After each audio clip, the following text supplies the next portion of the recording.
guys! Hope you're all well. My name is Anastasia and today I'll be sharing with you some tips and tricks that I learned and my experience with Airbnb.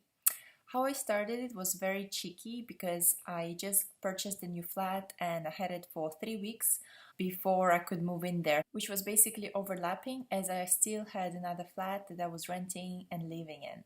So I thought, why not just rent it out on Airbnb? And I'll put the link below of how I set it up for Airbnb, including the full flat tour, the one I'm sitting in right now, so you can see for yourself how I made it comfortable for the guests.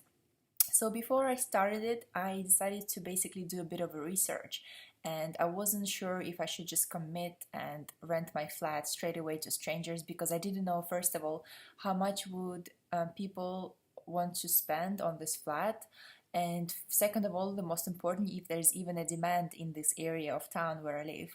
So to do so, I found online, I googled basically a flat that was recently sold maybe 2 years ago in the same building, in the same development that looks pretty much identical to my flat. And maybe it's very cheeky of me, but I copied the pictures and basically I created almost like a fake listing under my name on Airbnb. So I put the pictures, I put description, and I put a rough price. I think I started with like £80 per night.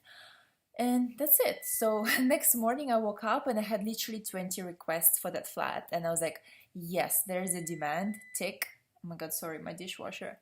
And second of all, yes, people are willing to pay £80. So then what I did, I put the price up and I started the listing again. And again, I had a lot of requests. Basically, I went up and up and up until £110, where I still got a few requests, but not as many. And that's it. Then I put basic furniture in this flat, like a double bed and a mattress and a couple of bean bags.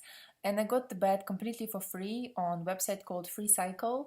And what I did is that once I organized the bed to be picked up, I called men in a van. They went to the owner's home, picked up the bed and the mattress. Then they went to my house, the one I was renting out, and I picked some further like chairs, little table, a couple of bean bags and basic kitchen stuff, the one I wasn't scared to waste on Airbnb guests. Oh, that all cost me £50 to be dropped off in this new flat because it's also quite nearby. And this is how I started.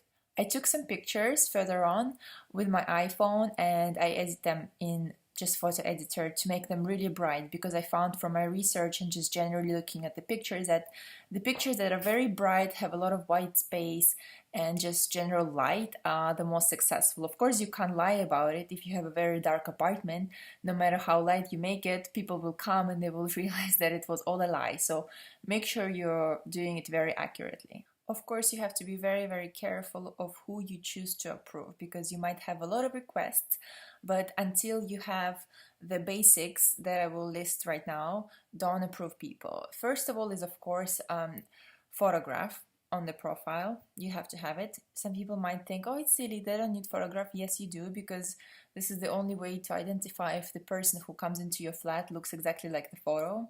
I think common sense. Second, very important, is to make sure that they provided an ID that Airbnb has a copy of. Whether it's driving license or passport, you need to make sure that on their profile it says verified ID.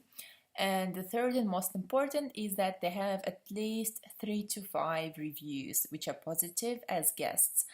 You want to make sure they have reviews stating that they're clean, tidy, non-drinkers, or quiet, or they're out all the time, because this is an ideal guest. You want somebody who comes in, who's either working or sightseeing and just comes to your flat to sleep and keeps it tidy. It's always very beneficial to make your guests happy with the little things. And as you can see in my video underneath this link, you can watch it after, I really made sure that I think from perspective of a guest. I think if I'm a guest coming to London from abroad, what do I need? I need an adapter, because it's one little annoying thing that if you don't have, you just cannot charge your phone. You cannot use a hair dryer, whatever else you brought, little things like that. Then I put an umbrella, some tissues, some basic medic things like plasters, and some like throat healing things like lampsip. I also put fire blanket, because I think safety is very important. So if you have a gas cooker, definitely make sure you have either fire blanket or fire extinguisher. Attention to detail is of course key. When you're preparing a flat for Airbnb, make sure it looks spotless. But not in that way it has to be super tidy, but that you don't have basic off-putting things like hair on your pillow or wrinkled some things. Because if you're a guest, you're coming into the flat and you're like excitingly unwrapping your new bed and there's hairs there, not a good look. Same with the soap. Make sure you put a fresh new soap, especially if it's a bar, because people don't want to feel like somebody else washed their beds with your soap and it's just not very pleasant. Keep your toilet and your bathroom very clean. I think keeping toilet clean is the most important thing in the Airbnb, renting out, or just generally if you have guests over, because if you have any type of lime scale or stain that might not even be what you're thinking it is, but it's just like a different color or green or brown on your toilet or your sink or your shower or your bath, this will be like huge off-putting gross thing. So make sure your bathroom is spotless. Definitely wipe all the surfaces, make sure there is no dust, and especially all the corners, because I think people who come into your flat, they might just be, oh, thinking this is nice flat, but if they look closely, they might notice all the small details. And I think if the small details are okay, the big things can always be overseen, if that even makes sense. Another tip is listen to Airbnb. What I mean is that listen to Airbnb when they give you price suggestions, because when you do a listing and you go to your calendar, you will either see it all green or red or orange in terms of the prices, because Airbnb adjusts the daily prices for you. I mean, it recommends the daily prices for you depending on the demand and the popularity of your place or their area. And sometimes when I looked at the calendar and the prices they suggested, I was like, wow, it's very low, because some days they suggested like £70 for my place, and other days they suggested £150. I was like, wow, that's crazy. But what I learned is that really trust Airbnb,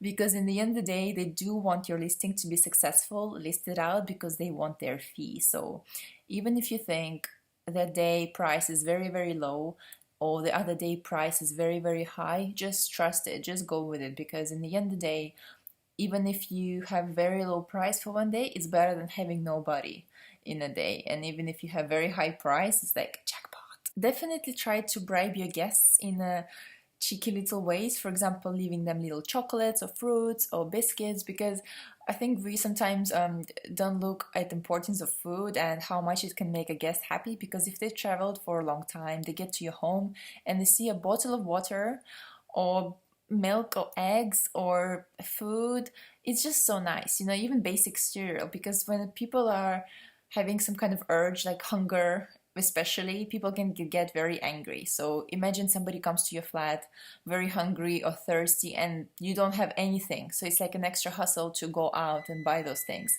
And yes, it will cost you a bit of money, but if you're spending, I don't know, under $10 or £5 on these little things, and in the end the whole experience will be much more positive, and they will definitely review you with good feedback. For example, all my reviews are 5-star, which I'm so excited about. So I think all the little things really do make a difference. So just try to think from the point of view of a guest and just try to surprise them and bribe them with little goodies. A friend of mine actually left a wine bottle because she knew a couple is coming and it was their birthday. So just little things like that. Also, sometimes it helps to ask if your guests are vegan, because nowadays I think we have a lot of interesting eaters in the world, and I'm not against vegan. I was vegan myself for a while, but it's nice to know somebody is a vegan so that you don't leave milk in your fridge but you put soya milk, for example.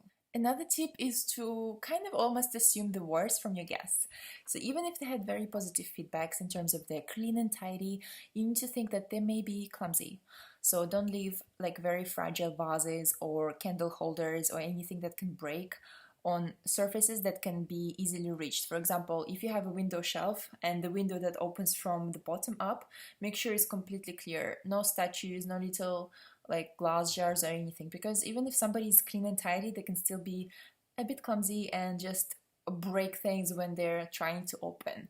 Especially also in your cupboards, if you have I don't know, like mugs and things on the back of the plates. Make sure you put them all almost in the front so that they don't have to reach over the plates and grab it, because again, you can prevent further damage. Another thing I did, because I have wooden floors in my flat and they're very easily scratchable, I put little sticky, fluffy, like fabric stickers on the bottom of my chair. So when the chairs are sliding on the floor, they're not causing any scratches. And I didn't really have that before I thought about Airbnb, but if you scratch the chair just little bits on the wooden floor, it leaves marks. So just try to think of little preventive methods that your guests won't like smash or scratch or stain. For example, if you have a small hallway and you want them to take off the shoes, make sure there is space for it. Make sure they don't trip over, make sure you don't have any cables lying around. So basically just try to think of the guest as a small child that is clumsy and can be dirty and can be awkward. Overall, I would definitely recommend Airbnb to everybody who wants to earn a bit of more cash or just have, experiences of meeting new people. And yeah, just trust your instinct as well, because somebody can be very, very good on paper, but something about them, maybe the photo, maybe something you just feel is not right, just don't pick the person. And yeah, good luck guys. Let me know how it goes. Let me know if you've already tried hosting or travel with Airbnb, and if you have any other further questions that I can do videos on. Thank you so much for watching guys. I'll see you next time. Bye.